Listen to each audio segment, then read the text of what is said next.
This is not breaking news. This is not a scandal. This is not about one person. This is about something quieter and more dangerous. A system built on one assumption, that the energy keeps flowing, that the neighbor stays a neighbor, that the cheapest, closest supply line will always be there when you reach for it. But when you turn trade into a weapon, the first thing that changes is not policy, it's direction. Pipelines, contracts, ships, routes. And once those routes move, they don't snap back. Not fast, not clean. If you've ever wondered how an argument in a capital city can end up inside your winter heating bill, stay with me. Subscribe if you want the full chain, because the part everyone's skipping is the mechanism, and the mechanism is already in motion. Now let me show you what actually controls this system before it controls you. Right now, what controls this system is not diplomacy, not speeches, not even elections. It's optionality. Who has another buyer? Who has another route? Who can say no and still get paid? For decades, North America ran on a quiet bargain.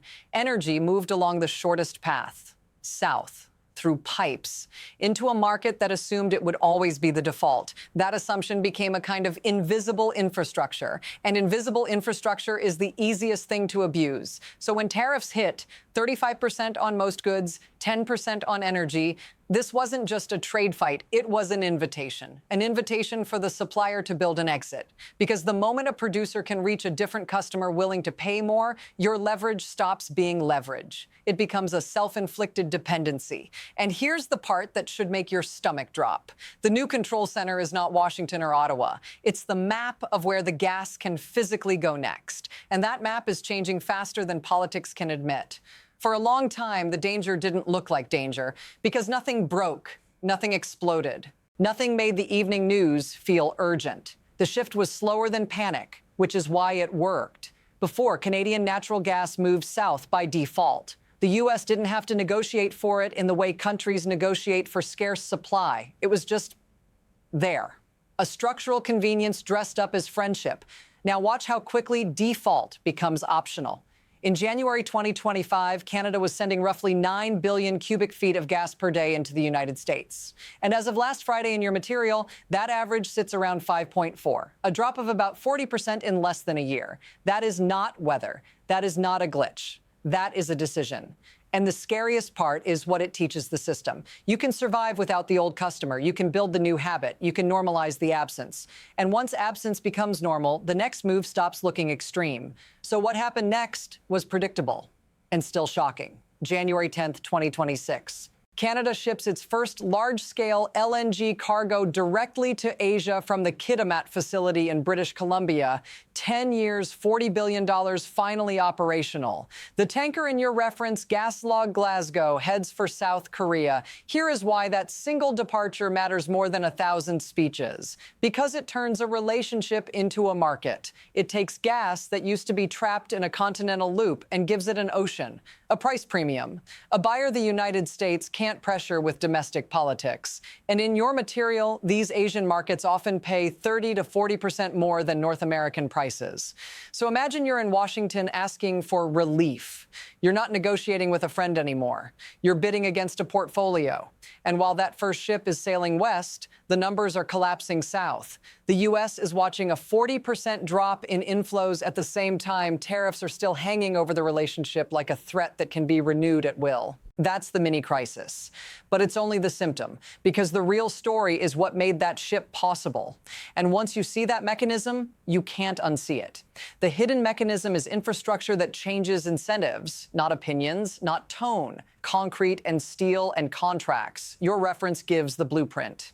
LNG Canada's Kitimat facility becomes operational with Phase 1 capacity of 14 million tons per year.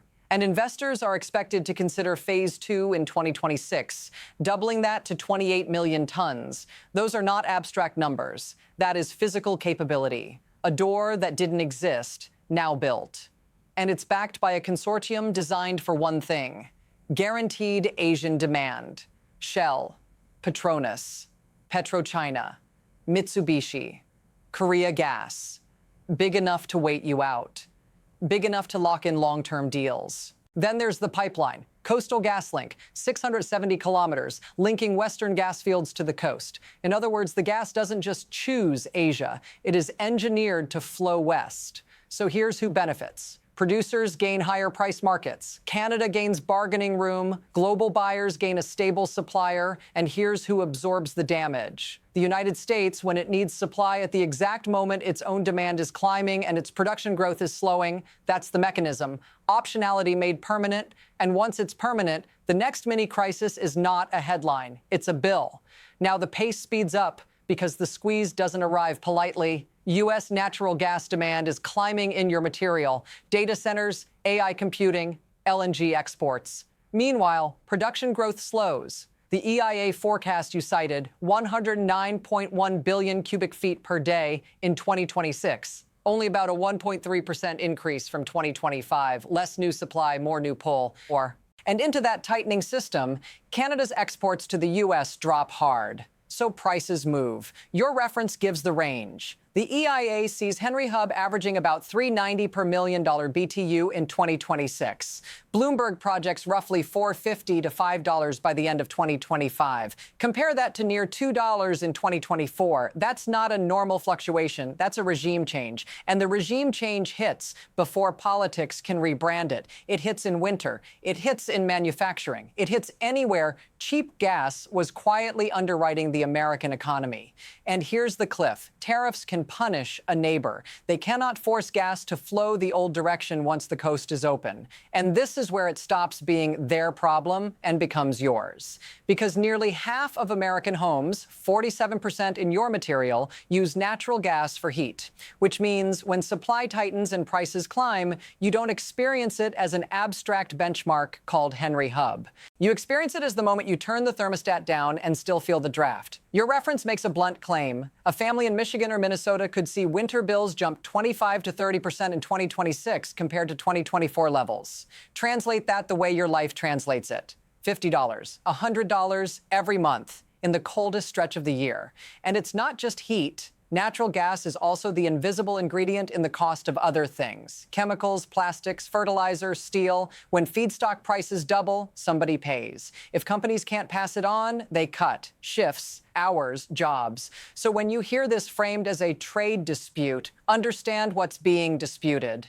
It's whether your cost of living becomes collateral damage in a leverage game that no longer has brakes. If you want the rest of this chain, don't just watch, subscribe. Because the next part is where this stops being local, and it gets bigger than either country's politics. Here's the global ripple that should make this feel less like a bilateral spat and more like a template. Because the moment Canada proves it can reroute major energy volumes away from the United States, every other supplier, every other buyer, and every other government starts updating its assumptions. Your material points to the reason Asian demand is so hungry. After Russia's energy weaponization in Europe, buyers want contracts that don't depend on Moscow or on European panic buying. Long-term deals become a kind of geopolitical insurance, and Europe is watching the U.S.-Canada relationship for a different reason. In your reference, Germany's chancellor flags North American energy market instability as a reminder that diversification remains critical. That is diplomatic language for the United States can't promise stability to anyone if it's destabilizing the most stable energy partnership it has. And that's how a pipeline in British Columbia becomes a signal to Tokyo, Seoul, Berlin, and every energy trader with a spreadsheet. The world doesn't need to pick sides. It just needs to price in risk. Once risk gets priced in, it spreads. Not with tanks, with contracts, with ships, with capital. And that's the part people miss. After the market reprices a relationship, you don't get to rewind. Which brings us to the acceleration phase, where the system starts locking itself into the new normal. Now we reach the point where this stops being a cycle and becomes a track. Because your reference doesn't describe a temporary response. It describes a planned exit.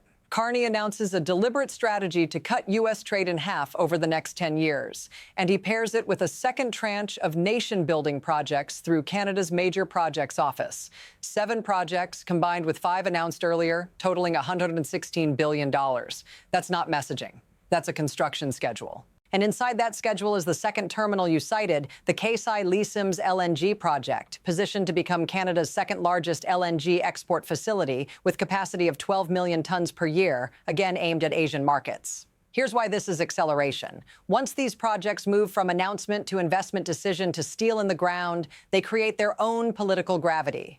Jobs, revenue, contracts, regional dependence, the domestic constituency for going back shrinks. Meanwhile, the United States is not just losing molecules of gas, it's losing flexibility, because it is building its own LNG export boom, too, facilities that need feedstock and compete with households and factories for supply. So the system starts tightening itself, more demand, slower production growth, reduced imports, new export commitments, a map that no longer points south by default. And now we're at the fork in the future, 3 paths that all carry a cost. So here are the 3 paths in front of this system. Not speeches, not slogans, actual trajectories. 1, adjustment. The United States absorbs higher prices, accelerates substitutes, and rebuilds buffers. Utilities in your material already react. Projects get pulled forward because gas forecasts make alternatives look less expensive. But adjustment takes time, years. And in the meantime, households and industry live inside volatility. 2, erosion. Nothing breaks all at once. Supply stays available, but pricier and less reliable. Manufacturers trim, small businesses squeeze. Politics learns that energy pain is a campaign tool. The system doesn't collapse, it frays. The public trusts less. The economy becomes more brittle, and brittle systems fail from smaller shocks. 3, rupture. A winter spike, a demand surge, a policy escalation, or simply a bad set of market assumptions all hitting at once. And then the question becomes, who gets protected first? Export contracts, industry, or households? Rupture is when the system is forced to choose winners in real time, under pressure, with no clean option. I'm not going to tell you which one happens, because your material shows something more unsettling. The mechanism is already moving, and none of these paths includes an easy reverse. And that brings us to the unresolved ending, where the warning isn't emotional, it's structural.